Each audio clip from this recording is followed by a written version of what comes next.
Rosa Parks became famous in 1955 when she refused to give up her seat on a bus to a white passenger in Montgomery, Alabama. She was important in the movement for civil rights in the American South during the 1950s and 60s. At the time, blacks in the South were forced to sit in the back of public buses and to give up their seats to white people. Parks moved to Detroit, Michigan in 1957 to escape death threats. She continued living in Detroit until her death in 2005 at age 92. But the house in Detroit where Parks lived for many years was abandoned and scheduled to be torn down. Her niece, Rhea Macaulay, bought it for $500 to stop it from being destroyed. She then gave it to American artist Ryan Mendoza. Mendoza and others took it apart and then sent it across the Atlantic Ocean to the German capital of Berlin. There, he led efforts to rebuild the house. It now is behind his own house in Berlin. It gets daily visitors, although it is difficult to find, Mendoza said. But less than a year after the house was rebuilt in Berlin, Mendoza decided it should be returned to the United States. He made the decision after deadly violence took place at a recent white nationalist event in Charlottesville, Virginia.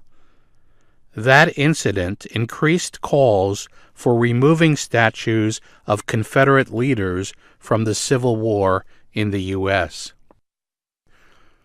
Mendoza said there are not enough civil rights monuments to balance things out with the Confederate statues. He said the Rosa Parks house belongs back in America. Imagine if the house were on a public setting in a prominent city in the U.S., Mendoza said. That's an education tool that shouldn't be denied the American people. They have to know their past. Peter Hammer is a law professor and director of the Damon J. Keith Center for Civil Rights at Wayne State University in Detroit. He believes the house would be welcomed back in Detroit. My sense is that the Germans have adequately shamed us for not protecting our own history, Hammer told VOA. He noted that Detroit has failed to protect historical homes in the past. Such houses include the former home of Ralph Bunche, the first African American to win the Nobel Peace Prize.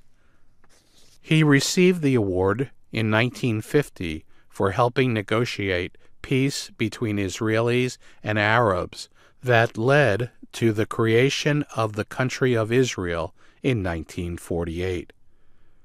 Bunche's home in Detroit became a parking lot.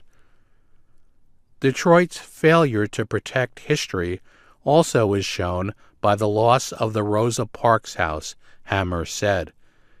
He said that Parks was an important civil rights activist long before she refused to give up her seat on a bus in Alabama.